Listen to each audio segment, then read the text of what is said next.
만 간 거 아닐 텐데. 성박하고 저한테 얘기 안 하면 저 안 적습니다.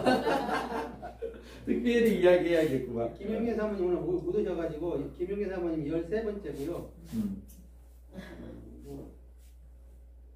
그러네요.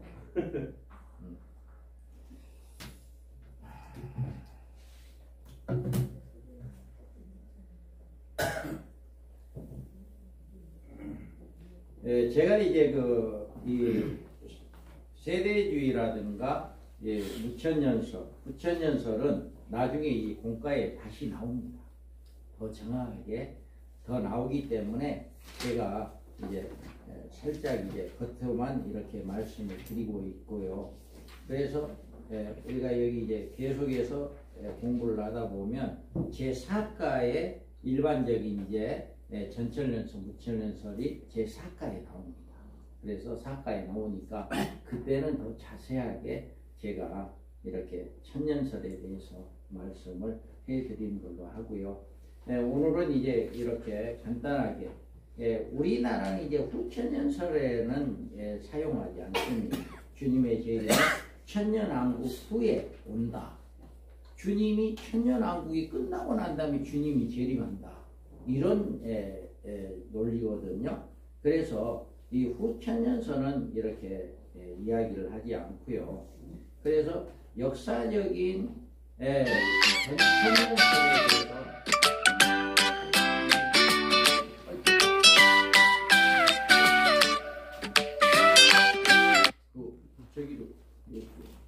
자, 그래서 역사적 전철연설은 이제 세대주의 종말론과 구별하기 위해서 근래 역사적이라는 이름을 추가했다. 그런데 이 역사적 전철연설도 초림시대, 교회시대, 7년 한란 기간, 지상재림, 죽은 성도의 부활성도, 또 성도들의 변화성도, 공중휴거, 이렇게 천년왕국, 백보자 심판 때 천국, 지옥으로 갈라진다. 이렇게 이제 역사적 전철연설도 이야기합니다. 그러면 역사적 전철연설은 세대주의 종말론과 유사점이 굉장히 많아요. 그리고 두 증인을 교회 복음 전도로 해석해요. 두 증인의 시대를 지금 교회 시대다. 교회 시대에 복음 전도하는 것이 바로 두 증인의 시대다 라고 이렇게 이야기를 하고요. 14만 4천을 구원받은 성도의 총수요로 이렇게 이야기합니다. 14만 4천은 전부 다 전 인류에 구원받은 총수가 14만 4천입니다. 그리고 계시록 6장의 흰말을 그리스도로 해석합니다. 그리고 예비처를 인정하지 않고 교회 한란의 통과서를 주장합니다. 이렇게 역사적 전철연설도요, 다 한란 없다. 한란 오기 전에 다 예수님이 오시니까 그때 다 공중에 올라가고 난 다음에 한란이 7년 한란은 그때 공중에 올라가지 못한 성도들이 맞이한다. 이렇게 이야기를 하고 있고요. 그리고 12장에서는 12장 여인의 마리아가 낳은 아들을 예수님으로 해석을 해요. 그리고 부활과 변화를 재림 때 휴거시로 이렇게 보고 있고, 그리고 천년왕국을 부활 변화받는 몸으로, 천년왕국을 변화된 몸에, 부활된 몸으로 천년왕국에 들어간다. 이렇게 이야기를 해요. 그래서 만약에 부활된 성도가 천년왕국에 가게 된다면 거기서는 시집가고 장가가고 아이를 낳는다고 했는데, 부활한 성도들이 거기서 또다시 시집가고 장가가고 아이를 낳는다 라고 그렇게 해석할 수밖에 없습니다. 그런데 부활한 성도가 시집가고 장가가고 아이를 낳는다? 이거는 성경 어디서도 찾아볼 수가 없습니다. 그거에 대해서, 그래서 우리는 이 역사적 전철연설의 문제점도 세대주의와 같은 부활관에 대해서 분명하게 이렇게 어느 것이 잘됐다, 해석이 다르다라고 구분이 되어질 수 있는 것은 부활 이 한 가지 문제를 봤을 때 과연 부활한 성도가 아이를 낳을 수 있을까? 그리고 부활한 성도가 아이를 낳는다고 성경이 어디가 있는가? 라고 하는 것을 우리가 찾아볼 수 있어요. 그런데 어디에도 부활한 성도가 아이를 낳는다라고 하는 그 말씀은 없다라고 하는 것입니다. 그래서 우리가 이렇게 백보자 심판 때 마지막 부활이 있고 불신자의 부활은 둘째 부활로 이렇게 해석을 하는 이런 또 재림 때 죽은 성도들의 부활 성도는 변화받아 첫째 부활 천년왕국에 들어가고 백보자 심판 때 마지막 부활이 있는데 불신자들의 부활 둘째 부활로 해석합니다. 그러니까 이 역사적 전철련설에서는요 마지막 부활을 불신자들 부활이다. 그러니까 첫째 부활자들은 예수님 올 때 죽은 모든 성도들이 다 부활되고 변화되기 때문에 그 나머지는 불신자들이 천년왕국이 끝나고 마지막 부활 때 부활하게 된다. 이렇게 주장을 하는 것이 역사적 전철열설입니다. 그러면 우리가 이렇게 주장하고 있는 개혁주의 전철열설의 종말과는요. 개혁주의 신학적인 입장에 따라 역사적 전철열설을 새롭게 정립시킨 종말관입니다. 지금 우리가 이야기하는 이 역사적 개혁주의 전철열설은 이렇게 초림과 교회시대 7년 한란 두 증인의 예언사역 후 3년반 적그리 통치기래 성도들의 예비처에 들어가고 지상재림이고 순교 성도들이 부활 성도고 천년왕국의 백보자 심판 때 천국 지옥이 갑니다. 그러면 우리가 개혁주의 우리 밤중소리 사역회가 이 개혁주의 신학 전철열설의 신앙관을 가지고 있거든요. 이 신학에서는 그럼 뭐냐? 다른 역사적 전철열설과 세대주의나 무천년주의나 다른 점이 뭐냐라고 봤을 때 이들이 그러니까 주님의 재림은 다 같습니다. 그리고 교회 시대인데 역사적 전철열설은 7년 한란이 없다라고 이야기하거든요. 7년 한란은 맞지 않는다라고 이야기하는 거예요. 그런데 우리는 그렇게 주장하지 않고 반드시 성도들은 7년 한란을 전 3년 반은 겪게 된다라고 합니다. 전 3년 반에 첫째 하는 반드시 당하게 된다라고 합니다. 첫째가 뭡니까? 황충의 때가 5개월 동안 나와서 믿는 성도들을 고통 주게 하는 거잖아요. 그것은 반드시 겪어야 한다라고 합니다. 그래서 그 첫째화를 통과한 사람에 한해서 예비처가 있다라고 하는 것을 이제 역사적 전철련설은 예비처를 인정하지 않습니다.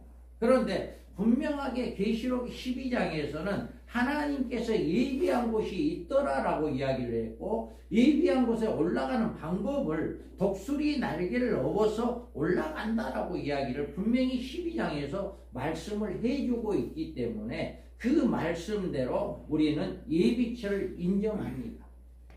그래서 그 예비처에 들어가는 성도들은 누구냐라고 하는 것 첫째 하를 통과한 사람들이 한해서 들어간다라고 합니다. 그래서 그 첫째 하를 통과한 사람 나머지들은 그럼 어떻게 되냐? 후 3년 반에 떨어지는 7년 한란 진짜 한란에 들어가는 이런 고통을 받게 된다라고 하는 것을 우리 개혁주의의 전철열설에서는 이야기를 하고 있습니다. 그리고 이제 후 3년 반 동안에는 적그리 통치 시대로 전 3년 반 동안에는 우리는 죽지를 않습니다. 분명히 죽이지는 못하게 해놨기 때문에 전 3년 반 동안에는 적그리스도가 아무리 정갈이 쏘는 것 같은 고통을 입기는 하지만 생명만큼은 해야지 못하는 거죠. 그 예가 있잖아요. 우리가 욥을 통해서 우리에게 보여주었잖아요. 그래서 마귀 사단에게 욥을 넘기면서 생명만큼은 해야지 말아라 했을 때 그 욥이 얼마나 고통을 받아 사금팍으로 몸을 긁었다라고 이야기할 정도로 온 재산 다 잃고 온 자녀 다 잃고 모든 것을 잃었을 뿐만 아니라 자기 몸까지도 이렇게 고통을 받고 있었지만 죽지는 않았다라고 하는 것처럼 우리가 마지막 때 첫째 하 때도 마찬가지입니다. 얼마나 고통스러우면 차라리 죽었으면 좋겠다 할 정도로 고통스럽다라고 했거든요. 그런데 그 고통에서도 생명은 해하지 않는데 후 3년 반에 들어가는 성도는 다 죽을 수가 있어요. 그때는 그러니까 욥이 생명을 해하지 않는 그 기간까지는 우리도 죽지를 않죠. 전 3년 반 동안은 우리가 죽지를 않는데 후 3년 반에 들어가서는 이미 하나님의 백성들은 이제 하나님의 예비한 곳에 들어가 있기 때문에 나머지 그 믿음이 안 된 성도들은 이제 고통을 받게 되어진다라고 하는 것을 우리 개혁주의 전철연설에서는 이야기를 하고 있습니다. 그래서 우리 주님이 지상재림하고 순교 성도들이 첫째 부활자로 그와 주님과 함께 내려오고 순교자들이 그 다음에 마지막 부활은 예수를 믿는 모든 사람도 부활할 뿐만 아니라 예수를 믿지 않는 모든 사람도 백보자 심판 때에 나와서 생명의 부활자와 심판의 부활자로 부활을 받게 되어진다라고 하는 것을 우리 개혁주의 전철연설에서는 이렇게 이야기를 하고 있습니다. 그러니까 조금 역사적 전철론, 그러니까 세대주의나 무천년주의와 다른 점이 바로 이겁니다. 이 부활관이 좀 다르고요. 부활관이 첫째 부활과 마지막 부활은 역사적 전철에서는 전 성도다라고 했는데 그게 아니라 순교자다. 그 다음에 마지막 부활은 모든 성도들이 부활한다. 이 부활관이 다르고요. 또 예비처가 반드시 있다. 그래서 후 3년 반 동안 안전하게 보호를 받게 해준다라고 하는 것. 그리고 흰말을 적그리스도다, 그리스도다라고 이야기를 하는데 우리는 흰말을 마지막 복음을 증가하는 두 증인의 사명자들이다 라고 하는 것이 이렇게 다릅니다. 그래서 이제 우리는 김승희의 한일의 언약을 기간을 7년 할란 기간이다. 그래서 전 3년 반은 두 증인의 예언기간으로 교회 신부를 단장시키는 기간이다. 그러니까 우리 개혁주의 전체에 대해서 이야기하고 있는 것은요, 적그리스도가 나옴과 동시에 두 증인도 같이 나옵니다.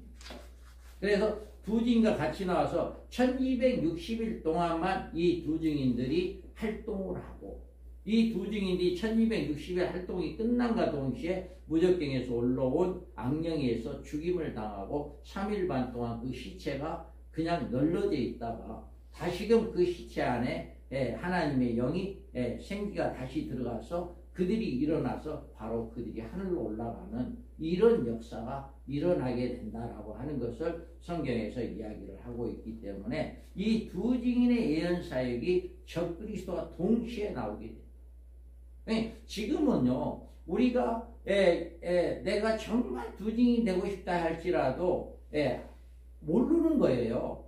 우리 여기 계신 분 중에 과연 누가 두 증인이 될지 몰라요. 하나님이 인친자가 되기 때문에 모르는데 우리는 다만 소망이 있잖아요. 희망이 있잖아요. 그래서 우리가 정말 두 증인이 되기를 소망하는 자, 하나님은 하나님을 찾는 자에게 만나주신다 했잖아요. 아멘? 찾는 자에게 만나주신다 했기 때문에 내가 그렇게 소망하면 하나님이 나를 써주지 않겠느냐 하는 그런 소망입니다. 그래서 우리 이 모임이 바로 그런 소망을 갖자라고 하는 모임이에요. 소망을 가지면서 정말 하나님의 종으로 마지막 때 쓰임을 받는 종이 되었으면 좋겠다라고 하는 이런 소망이 있고요. 그래서 우리가 이 개혁주의 전철연설에 있어서는 계시록 핵심의 장은 교회를 위한 7장에서 두 증인의 인침과 준비된 신부로 셀 수 없는 성도들의 모습이 나오고요. 10장에서 종말의 사명자들의 소명으로 작은 책을 받아먹는 두 증인의 사명과 11장은 두 증인의 사역으로 1260일간 영원한 복음을 증거하다가 순교를 당하여 첫째 부활자의 반열에 들어가게 되고 12장에서 신부단장한 하나님의 백성들이 하나님이 예비한 장막에 들어가서 후 3년 반 동안 안전하게 보호를 받고 또 14장에 와서는 초대교회 후 3년 만에 대환란 중에 예비처의 보호를 받는 이런 역사가 일어나고 6장의 신말은 11장 두 증인의 예언 사역의 모습이고 주님의 재림시에 함께 성도들은 첫째 부활자로 순교가 된다. 그리고 또 7장에서 14만 4천은 종말의 사명자로 선발된 하나님의 종들 두 증인들이다. 이렇게 우리는 해석을 하고 있습니다. 그래서 조금 세대주의나 역사적 전철선이나 이런 부분들이 조금 다른 거예요. 나머지 부분들은 거의 같아요. 그런데 이런 부분이 조금 달라요. 그래서 제가 이제 서울에 있을 때 다른 이제 교육을 받는 몇 년 동안 교육을 받았는데 해석이 안 되는 부분들이 있어요. 어떤 부분이냐? 부활에 대해서 해석이 안 되고요. 첫째, 흰말에 대해서 해석이 안 돼요. 이런 부분들에 굉장히 궁금증을 많이 가지고 있다가 우리 이제 민명석 목사님의 말씀을 듣고 그것이 해석이 되어지는, 그 궁금증이 풀어지는 이런 역사가 일어나서 너무 내가 이제까지 고민을 했는데 이런 문제가 해결돼서 너무 감사하다라고 하는 이런 이야기들을 저는 많이 들었어요. 그래서 이 역사적 전철연선이나 무천년주의자들이나 세대주의자들에서는 이 부활감이라든가 예비처라든가 이렇게 두 증인의 사명자들 이런 것들을 해석이 정확하게 명확하게 구분이 안 되는데 우리 개혁주의 전천에서만큼은 이렇게 구분이 되어진다라고 하는 것을 우리가 볼 수가 있습니다. 그래서 다음에 이제 사과에서 더 자세하게 말씀을 드리겠습니다. 그 다음에 우리가 이제 여기에서 우리가 보면 14쪽에 보면 성경적인 핵심 주제가 이렇게 나옵니다. 우리가 왜 하나님은 우리를 구원해 주셨냐? 왜 우리는 하나님의 영광을 위해 살아야 하느냐? 그리고 왜 우리는 신앙생활을 주 재림에 소망을 두어야 하느냐? 이 세 가지. 성경의 전체적인 핵심은 이 세 가지인데요. 우리가 에베소서에 보면 우리가 찬송하리로다. 에베소서 1장 3절에서 6절에 보면 찬송하리로다. 하나님 곧 우리 주 예수 그리스도의 아버지께서 그리스도 안에서 하늘에 속한 모든 신령한 복으로 우리에게 복 주시되 곧 창세전에 그리스도 안에서 우리를 택하사 우리로 하나님 안에서 그 앞에서 거룩하고 흠이 없게 하시려고 그 기쁘신 뜻대로 우리를 예정하사 예수 그리스도로 말미암아 자기 아들들이 되게 하셨으니 이는 그의 사랑하시는 자 안에서 우리에게 거저 주시는 바 그의 은혜의 영광에 참미하게 하려 하십니다. 아멘. 이와 같이 말씀을 하고 있습니다. 그래서 하늘의 새 예루살렘에서 자기의 아들들이 은혜의 영광에 찬미를 하기 위해서 이렇게 하나님께서 창조를 하셨다라고 하는 거죠. 우리는 그래서 성경의 전체적인 핵심으로 하나님께서 창세 전에 제일 먼저 계획한 일이 무엇이었냐라고 하는 것입니다. 그래서 우리는 또 하나님이 우주 만물을 창조하시고 섭리하시는 목적이 무엇이었냐? 나는 이 세상에 태어났으며 나의 삶의 목적은 무엇인가? 인간이 왜 세상에 태어났으며 내 인생의 종착역은 어디인가? 우리는 왜 구원을 받아야 하고 무슨 목적으로 살아야 하는가? 우리가 최종적으로 인류의 종말이 언제 오며 그날의 세상은 어떻게 되며 우리는 그날을 어떻게 대비해야 하는가? 우리가 이 문제가 정립되지 않는 종말론은 성경적인 종말론이 될 수가 없다라고 우리가 볼 수가 있어요. 그래서 우리가 우리 민명석 목사님이 성경 연구하고 정립한 종말론은 이런 하나님의 창조 섭리에 근거하여서 세운 개혁주의 전철연설임을 우리가 이야기할 수가 있습니다. 그러면 창조 섭리에 나타난 하나님의 구속사로 개혁주의 전철연설에서 보는 하나님의 창조의 섭리는 뭐냐나. 하나님은 그 아들들의 창조, 구속의 완성을 위해서 만물을 창조했다라고 이야기해요. 그래서 이 세상은 하나님의 아들들을 창조, 구속하기 위한 유일한 무대다. 이 세상은. 하나님은 복음의 구속의 유일한 방법으로 섭리를 했고요. 하나님의 창조 섭리는 그의 아들들이 새 예루살렘에 들어감으로 완성하게 됩니다. 이게 바로 부활체죠. 부활하게 되는 거죠. 인류 종말에 이런 섭리를 이루는 최종 단계가 있다. 그래서 성경은 이 같은 하나님의 섭리를 밝혀놓으신 하나님이 계시다. 하나님은 이 모든 것들이 이렇게 전부 다 하나하나 성경에 짝이 있어서 이루어진 것처럼 이 모든 계획이 다 이루어지게 된다라고 합니다.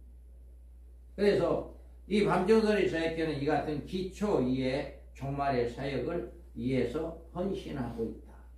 그래서 어제 우리 애가 하는 이야기가 얘 그러면 뭐냐? 종말 다음에는 뭐냐 했을 때 제가 속구를 먹었어요. 이 녀석 봐라. 이 녀석 봐라. 종말 다음에 뭔데? 종말 다음에 뭔데 그래요? 종말 다음에 뭐냐 말이에요. 그건 하나님의 나라지. 하나님의 나라가 세워지는 거야. 그러면 아빠 하나님 나라에 대해서 이야기를 하는 게 좋지 않겠냐라고 해요. 야, 종말론에 대한 것이 다 하나님의 나라를 가기 위한 것이다라고 하는 것을 제가 이야기를 해줬어요. 그 애는 이제 잘 몰라요. 이 성경적인 지식을 잘 모르기 때문에 그러는데 그런 이야기를 제가 해줬어요. 너도 이제 잘 성경을 잘 이해하고 예수를 잘 믿게 된다면 그것을 알게 될 것이다라고 하는 것을 이야기해 줬는데 우리가 정말 우리는 이렇게 종말의 하나님의 나라에 대해서 하나님은 이렇게 모든 것을 섭리를 했고 하나님은 이렇게 계획하고 계시다. 그래서 우리가 보면 이 창세전에 하나님께 제일 먼저 섭리하신 일은 성경에서 단 한 곳만 그 해답이 나온다. 에베소서 1장 3절에서 6절에서만 나온다. 그래서 이 세상의 만물은 창조되었으며 인류가 운행되고 있는가에 대해서 이렇게 잘 나와 있고요. 인간의 모든 으뜸이 되며 중심이 되는가의 이유에 대해서 창세전에 우리를 택해서 하나님의 아들들, 여러분 천사도 우리를 흠모하게 됩니다. 그들은 부활해가 안 되잖아요. 천사는 영물이기 때문에 부활체가 안 돼요. 그러니까 우리 인간만이 부활체가 되는 거예요. 그러니까 부활체가 되는 그것을 천사도 흠모한다. 그래서 우리는 이렇게 으뜸이 되고 하나님의 모든 섭리가 예정에 의해 이루어지고 있는가에 대해서 말씀을 하고 성경에 기록된 목적과 핵심의 문제가 무엇인가에 대해서 말하고 있습니다.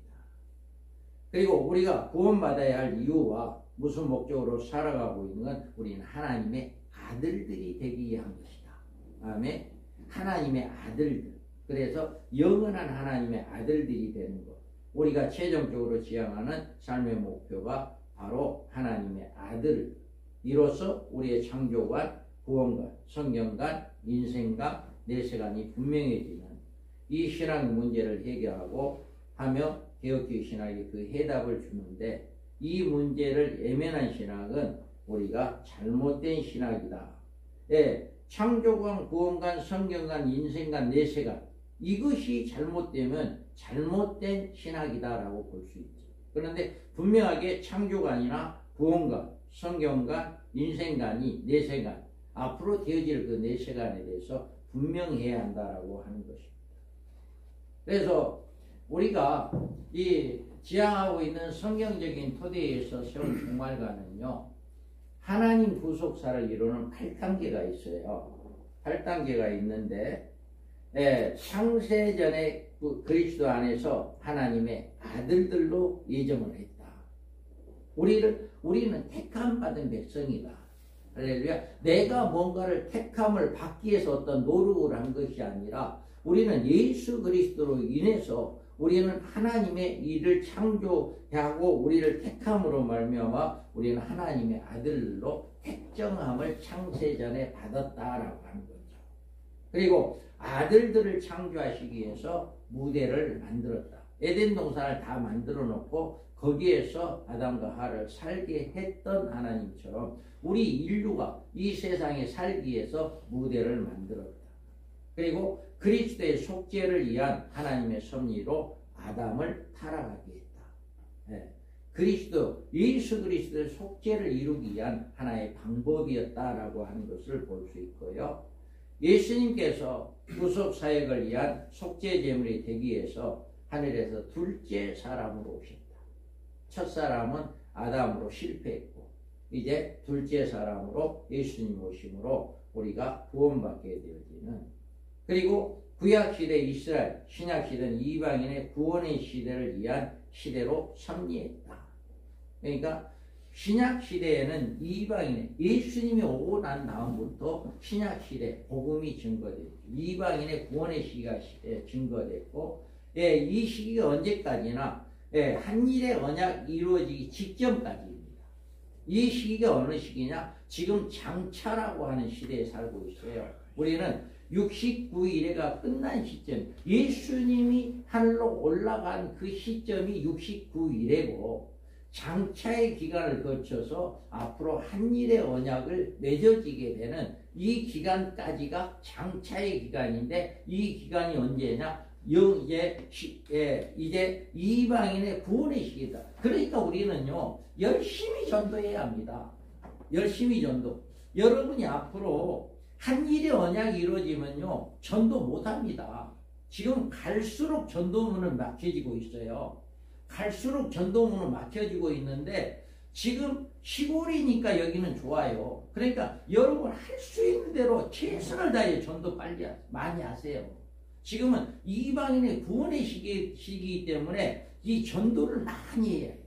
그래서 한 영혼이라도 주님 앞에 올 수 있도록 지금 주님이 오게 하는 방법은 전도밖에 없잖아요. 그래서 우리는 열심히 이 장차의 기간인 구약시대, 이스라엘, 신약시대, 이방인의 구원의 시대인 이 장차의 시대에 우리가 살아가고 있기 때문에 전도를 열심히 해야 한다라고 하는 것을 보고 있고요. 우리가 6단계 주님의 재림으로 이 땅에 그리스도의 나라 천년왕국이 이루어지는, 주님이 재림하면 천년왕국, 한일의 언약이 이루어지면 절대로 전도 안 됩니다. 지금도 전도문 막고 있어요.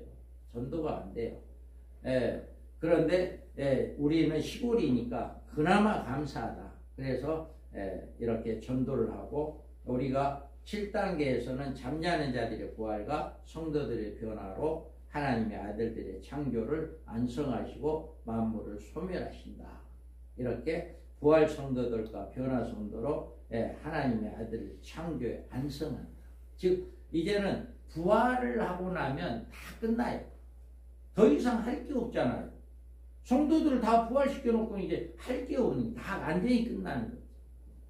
그래서 이렇게 이제 8단계에서 하늘에 새 예루살렘에 올라가서 하나님의 아들의 신분으로 영원한 영광을 누리는 생활로 하나님의 창조 사역이 완성된다. 이렇게 하나님의 창조 사역이 완성되는 것이 이렇게 8단계로 이렇게 이루어지고 있다. 그러면 우리가 하나님의 창조 사역에 하나님의 아들들의 창조의 그 목적을 두고 있는데요. 창조의 목적은 하나님은 창세전에 그리스도 안에서 많은 아들들을 창조하는 섭리의 목적입니다. 그래서 아들들을 원하셨냐라고 하는 거예요. 아들들에게 거저주시는 바 은혜의 영광을 찬미하게 하고, 우리가 할 일은 오직 부활체가 되어서 하나님을 찬미하는 일, 그것밖에 없어요. 영원한 새 예루살렘에서 그것밖에 없는 거죠. 그래서 이 아들들을 원했냐? 천사들을 가지고 하나님은 찬미를 받기를 원하지 않는다. 우리가 사장에서 보면 수많은 천사들이 하나님 보좌에 둘러 있잖아요. 진치고 있잖아요. 그런데도 하나님은 그 그 수많은 천사들의 찬양보다도 하나님의 아들의 찬송을 더 받기를 원하신다라고 합니다. 그리고 왜 그리스도 안에서 예정했냐? 그리스도와 똑같은 하나님의 아들의 신분을 주셔요. 우리를 하나님의 아들의 신분을 주기 위해서 우리를 그 똑같이 하나님의 아들의 신분 이렇게 말씀합니다. 그리고 어떻게 그리스도와 같은 아들을 창조할 수 있나? 이 방법 그리스도와 생명적인 연합을 이루게 하심으로만이 가능하다. 예수님을 믿고 예수님과 나와 하나가 되어지는 연합되어지는 이런 역사가 일어날 때 이렇게 하나님의 아들의 역사가 가능하다. 그리고 이 연합은 어떤 연합으로 이루어질 수 있는가? 속죄의 연합입니다. 그래서 그리스도의 피로 제사함을 받음으로 그 죽으심에 연합하게 하신다. 우리 예수님이 죽으시고 그와 제사함을 받음으로 이렇게 속죄의 연합을 이루게 되어진다. 그리고 두 번째로는 부활의 연합입니다. 죽음의 부활하심으로 우리의 부활에서 연합하게 되어지는, 죽음에서 부활하심으로 우리는 연합하게 되어지는 이런 역사가 일어나게 됩니다. 그래서 하나님께서는 이런 아들들을 우연하게 창조하신 게 아니라 이미 창세전에 예정하시고 예정대로 이루시고 계신다. 그리고 하나님께서는 하나님의 하늘의 새 예루살렘을 그 아들들에게 유업으로 주시기 위해서 준비해 놓으셨다. 예, 우리의 소망과 삶의 목적은 이 나라에 들어가 하나님께 그의 은혜의 영광을 영원히 찬미하게 하는 생활이다. 그러니까 우리가 이와 같이 하나님은 이처럼 창세전부터 종말에 종점으로 모든 창조 역사를 예정하시고 그대로 이루신다. 지금도 우리가 이 같은 하나님의 구원의 섭리를 모르면 하나님께 영광도 진정한 감사도 소망의 생활도 할 수가 없다. 우리 성도들에게 이거를 끊임없이 성도들에게 이걸 가르쳐 줘야 해요. 우리가 왜 하나님의 백성이 되었냐? 우리가 왜 하나님 우리를 택해 주었냐? 이것은 바로 우리가 영원한 새 예루살렘이라고 하는 그곳에 가서 영원토록 하나님을 찬송하기 위한 것이다. 그래서 우리의 신앙은 어디에요? 예수 믿으면 구원받는다. 여기에서 멈추면 안 되고 우리의 신앙은 어디의 신앙이에요? 부활 신앙이 되어야 한다. 나는 부활한다. 부활해서 하나님을 영원토록 찬양할 것이다. 라고 하는 여기까지 우리 성도들을 그 신앙으로 끌어올려주는 이 일이 우리가 할 일이다. 그래서 우리 주의 종들이 이런 일을 이렇게 해서 성도들을 부활의 소망으로 정말 하나님이 우리를 창조했는가라고 하는 그 목적을 이루기 위한 그 목적을 우리 성도들이 깨닫고 그 목적을 달성할 수 있도록 이렇게 양육하는 것이 우리 교회들의 일이다라고 이렇게 생각을 하고 있습니다. 그 다음에 우리가 밤중소리 사역회에 지향하는 종말론 연구 3대 원칙이 있어요. 그냥 이제 우리는 반드시 이 책자를 통해서 우리가 이제 이 강의를 준비를 하고 이 강의 책자에 의해서 이렇게 하는데 신학적인 기반을 가지고 있는데요. 칼빈주의에 기초한 개혁주의 신학입니다. 그래서 우리가 하나님의 구원의 사역은 하나님의 주권과 예정으로 섭리되고 추후에 착오 없이 진행되며 우리의 성경에서 그 예정과 섭리에 연구하고 개발하여 하나님이 들어 쓰실 종들의 예언사역자로 쓰임받기를 소망합니다. 그러니까 오해하지 마시기 바랍니다. 우리 이 사역회는 들어오면 다 하나님의 종들이 된다. 이건 절대로 아닙니다. 다만 쓰임받기 위한 준비하는 자들에 불과하다. 하나님이 인쳐줘야만 우리는 쓰임받을 수 있다라고 하는 것입니다. 그래서 우리가 여기에서 보면 신학적인 해석으로는 성경 문장을 문맥으로 이은 문장적 해석입니다. 그래서 이 성경은 하나님의 창조를 이루시기 위해서 인간에게 주신 메시지인데 우리는 이 메시지가 정확하고 확실한 문장으로 작성되었음을 믿고 있어요. 그래서 우리는 복음적인 해석, 신학적 하자가 없는 해석, 문맥으로 연결되는 해석으로 순조롭게 완벽한 문장을 이룰 수 있는 문장적 해석입니다. 어떤 한 문제를 가지고 이 문제에 그 문장을 가지고 그 문제를 풀어나가는, 이렇게 했을 때 이게 안전한 문장으로서 문제가 해결되어지는, 이것이 바로 문장적 해석이다라고 이야기합니다. 신학적 해석으로 우리가 이 문장적으로 해석되지 않으면, 아까 이제 서두에도 이야기했습니다만은 데살로니가전서 그 말씀을 문장적으로 풀지 않으면 풀어지지가 않아요. 그런데 그걸 문장적으로 푸니까 그 해답이 나오는 거예요. 이 그리스도 안에서 먼저 죽은 자들이 먼저 일어난 자가 누구냐라고 하는 것을, 이걸 문장을 가지고, 이걸 문장을 이제 성경은 반드시 짝이 있기 때문에 성경에서 성경으로 맞추고 이걸 하나의 문장으로 이룰 때, 이 자들이 바로 6장에서 계시록 6장에서 5째 인을 띌 때 순교하는 호수들, 그 영혼들과 계시록 21장에서 나오는 그 이제 첫째 부활자들이 목배움을 당한 자들과 이제 순교 죽임을 당한 자들이 살아서 이게 첫째 부활자들이다. 이것이 이렇게 맞춰지는구나 라고 하고, 이들의 사역은 어디서 나오냐? 12장에서 나오고 11장에서 나오고 또 14장에서 이들의 자격이 나오는구나. 이것이 하나로 문장이 이루어지니까 이 문제가 해결되어지는 이런 역사가 일어난다라고 하는 거죠. 그래서 우리는 신학적인 해석 방법은 문장적 해석을 우리 밤중소리가 지향하고 있고요. 우리가 신학적인 명칭으로는 70일에 근거한 개혁주의 전철연설이다. 그래서 하나님의 구원 섭리의 계획은 70일의 계시에서 보여주며 한 일의 구심점으로 종말 사건이 전개되고 주제님의 모든 예언이 성취되고 하나님의 구원 사역이 종결되어 하나님의 섭리가 성취되어진다. 그러니까 우리는 이 70일을 벗어나가지고는 해석이 안 되는 거예요. 그러니까 계시록은 한 일의 동안에 일어날 모든 사건들이 계시록에 다 기록되어 있습니다. 한 일의 동안에 일어날 사건. 그래서 이 계시록 안에는 저기에 돋보여 있는 것처럼 이 한 일의 동안에 어떤 사건들이 어떻게 진행되고 어떻게 해석되어진다라고 하는 것을 우리가 이렇게 개혁주의 전철연설을 통해서 정말 우리 민 목사님께서 정말 연구를 많이 하십니다. 이렇게 연구를 해서 어떤 신학적이나 신학적 해석 방법이나 신학적인 어떤 명칭으로도 누구에게도 태클을 받지 않아요. 지금도 그거를 공개적으로 하고 있잖아요. 질의응답실에 여러분 인터넷에 들어가셔서 네이버 인터넷에서 밤중소리를 차고 들어가서 한번 그렇게 응답해 보세요. 지금 생존에 계시고 지금도 열어보고 계시니까 저 호남지에서 이런 이야기를 들었는데 이것이 좀 궁금합니다라고 한다든가, 여러분이 연구하는 중에 이것이 좀 궁금합니다라고 한번 넣어보세요.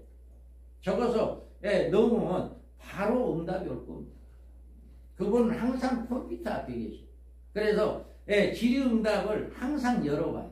그래서 바로 응답을 해줍니다. 그래서 그 질의응답을 여러분 한번 시간 되면은요 엄청나게 많아요. 그 응답해주는 그게 굉장히 많거든요. 그것을 여러분이 열어볼 수가 있습니다. 목사님이 모든 전 세계에서 종말에 관한 질의응답이 있는데 그것을 다 답해주고 그것을 누구든지 다 열어볼 수 있게 해놨습니다. 그러니까 얼마든지 여러분이 열어보면 이 궁금증들이 다 해결되는 이런 역사가 일어납니다. 그래서 우리는 이 밤중어들이 사역에 지향하는 종말론 연구는 이 3대 원칙에 의해서 이 성경이 해석되어지고 있다. 이것이 벗어나서는 해석이 아닌 이것을 분명하게 규정을 하고 있다라고 있어요. 그래서 우리가 여기에서 구조를 잠깐 이제 살펴보겠습니다. 그래서 종말기간에 한일의 언약을 한일로 잡고 7년 틀 안에서 요한계시록을 해석하는데, 짐승의 한일의 언약기간을 7년 환란기간이고 한일의 언약기간을 7년 환란 시발점이다. 계시록의 목적은 교회에 대한 경종, 보호, 처신, 구원에 있으며 그 계시의 대상이 교회다. 계시록은 교회에 대한 계시다. 다니엘서는 유대인들에 대한 계시다라고 이야기를 했듯이 바로 이겁니다. 요한계시록은 종말사역의 주인공인 두 증인의 활동을 중심으로 계시되어 있다. 그러니까 두 증인의 활동 사역이 중심이에요. 그래서 그들이 1260일 동안 어떻게 활동을 할 것인가라고 하는 그 중심을 가지고 있고요. 성도들은 짐승에 의한 첫째 알을 당하지만 이는 알곡을 거두시는 교회의 추수의 역사. 마지막 추수입니다. 첫째 알은요, 지금도 예수 믿는 것 때문에 고난을 받고 있지만 첫째 알은 그게 마지막 관문입니다. 그 마지막 관문에 통과하는 자의 안에서만이 예비체에 들어갈 수 있다. 그래서 알곡으로 추수된 성도들은 초대교회로 후 3년만 대환란에서 예비초 보호를 받는다. 어떠한 경우라도 해교로 인해서 3분의 1이 죽어도 거기는 안 죽죠. 그 예가 고센 땅이었잖아요. 고센 땅에는 있는 사람, 짐승이나 사람 죽지 않았고 어떤 해를 받지 않았는데 다른 모든 지역의 짐승들이 죽는 이런 역사가 있었잖아요. 이와 같이 우리는 예비체에 들어가 있는 성도들은 안전하게 보호를 받는다. 주님의 재림은 여섯째 대접 시에 성도들은 공중휴거는 일곱째 대접 심판 직전에 있게 되어진다. 첫째 부활은 순교자의 부활이고 성도들의 부활과 변화는 백보자 심판 시에 있게 되어진다. 이것이 우리 개혁주의 성경적인 구조로 이렇게 해석을 되어지고 있습니다. 그러면 여기에서 보면 일곱 인을 볼 때 여기에서 인은 6장은 총론입니다. 6장은 총론이에요. 그래서 인 사건은 계시록의 총론으로 7년하는 전반에 걸쳐서 연결되어 있다. 그러니까 일곱 인은 전반 대접 심판까지 다 연결되어 있어요. 이게 그래서 일곱째 인은 일곱 나팔로 연결됩니다. 그래서 일곱 나팔로 연결되는데 첫째에서 넷째 나팔은 한란 세력이 나와요. 그래서 계시록 8장에서 이 한란 세력이 나오죠. 그리고 다섯째 나팔 첫째 하로 9장에서 교회 박해가 나오고요. 여섯째 나팔 둘째 하로 유브라데 전쟁 9장에서 나옵니다. 그리고 일곱째 나팔은 셋째 대접 일곱 대접으로 연결돼요. 이렇게 일곱째 나팔, 일곱째 인은 일곱째 나팔로 연결되고 일곱째 나팔은 셋째 하로 일곱째 이제 나는데 나팔 사건은 7년 기간에 있을 한란과 연결된 사건으로 계시됩니다. 그러니까 이 나팔 사건은 이런 일이 일어난다. 유브라데 전쟁까지는 나팔 사건으로 일어나요. 유브라데 전쟁이 뭘까요? 인구 3분의 1이 죽는 둘째 하잖아요. 첫째 하는 우리 성도들이 받는 고난이 5달 동안에 고난받는 마지막 추수의 그 기간이라고 보면 둘째 하는 인구 3분의 1이 죽는 그 전 세계에 전쟁이 일어나는 여기까지가 이제 우리가 고난을 받게 되고 이제 나머지 대접 사건으로 넘어가면 후 3년 만에 일어나는 모든 후 3년 만에 들어가 있는 성도들에게 임하게 되어지는 이런 사건들이 일어나요. 그래서 이제 대접 심판, 둘째 대접에서 일곱째 대접 마지막 이제 심판이 이렇게 16장이 다 나옵니다. 16장이. 그래서 대접 사건은 하나님의 마지막 심판이고 일곱 대접 심판은 일곱째 나팔 사건이고 일곱째 나팔 사건은 일곱째 인에 속한 사건이다. 이런 사건들이 하나하나 맥이 연결됩니다. 우리 밤중소리 사역회에서 이렇게 인과 나팔과 대접이 하나하나 다 연결되어진다라고 합니다.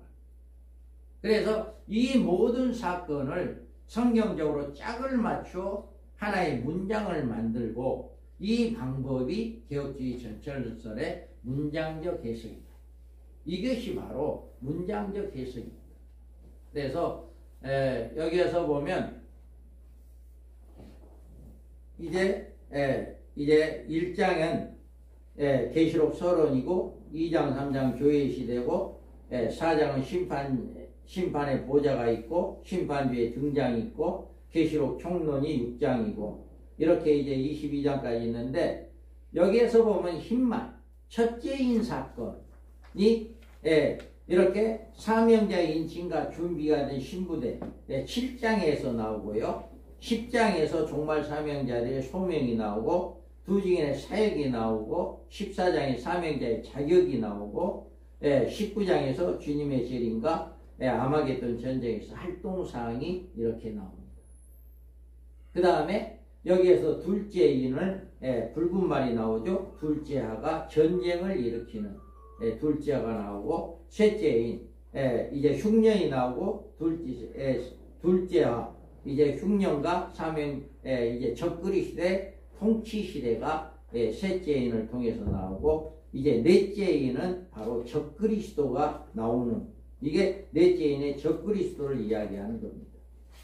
그래서 다섯째인은 이제 순교자의 호소가 나오고요. 여섯째인은 이제 셋째하로 인류 심판이 이루어지는 이런 역사들이 일어나게 됩니다. 그래서 계시록 총론은 6장이고 적그리스도 한란 세력은 8장에서 나오고 그 다음에 첫째하는 이렇게 이제 9장에서 나오고 둘째하도 9장에서 나오게 되고 셋째하는 대적 심판으로 이렇게 이루어지게 된다. 이 모든 것들이 이렇게 우리가 개혁주의 신학으로서 이렇게 해석을 하고 있습니다. 이거는 또 이제 나중에 또 계속해서 나올 것입니다.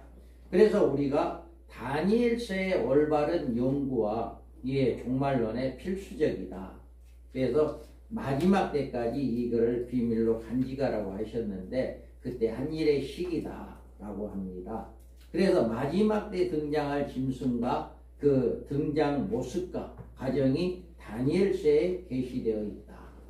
그리고 70일의 계시로 예수님의 초림과 재림의 징조적 시기가 게시되어 있다. 그리고 한 일의 언약을 통한 7년 기간과 그 발생 시기가 게시되어 있다. 종말에 유대인들과 예루살렘에 임할 종말적 사건이 다니엘서에 게시가 되어 있다라고 이야기합니다. 우리가 조금 있다가 조금 한 10분 쉬었다가 왜 그러냐면 식사가 우리가 가서 식사할 곳이 오늘 단체 손님이 한 60명인가 있대요. 그래서 우리가 조금 늦췄습니다. 그래서 한 10분 정도 쉬었다가 마지막 우리가 다니엘서에 연구해야 할 이유에 대해서 하고 강의를 마치겠습니다. 한 10분 좀 쉬었다가 하시죠.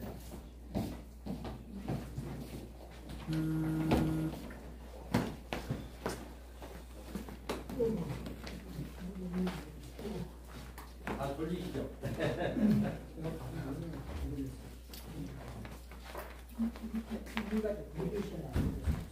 안 돌렸어? 그랬어요? 떨리는 걸 잡힌다. 저거는 오래되면 저거는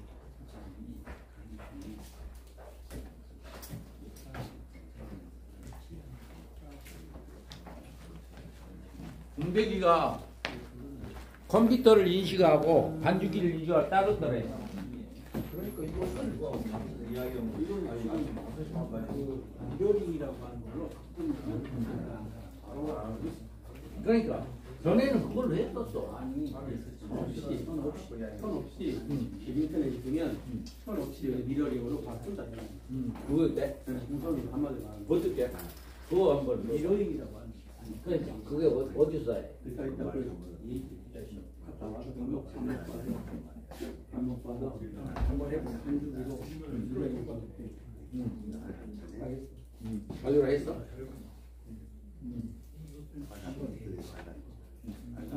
여기 한번 설치해 보면. 그런데 인터넷이 약해 여기가. 그거다 사실 하는 얘기가. 자본은 약해요. 그것만 낸다면 이거 필요가 없지. 한번 해보게. 잡아. 예쁘라고. 한번 보게. 한번 해봐. 봐야지. 그거 해놓으면 괜찮을 것 같아. 아, 여기서 다 그죠. 아니 이번에 또 사제품 찬양도 스크린 그냥 저기서 이거 말고, 목사님 이거 말고, 목사님 셀라 쓰거든. 아, 그치. 이번에 네가 부산하나요? 목사님 셀라 쓰는데 30만 원 줬어. 33만 원? 30만 원? 왜냐면 이건 내가 그걸 여기 시연해보고 바꿔보고. 해봐. 이거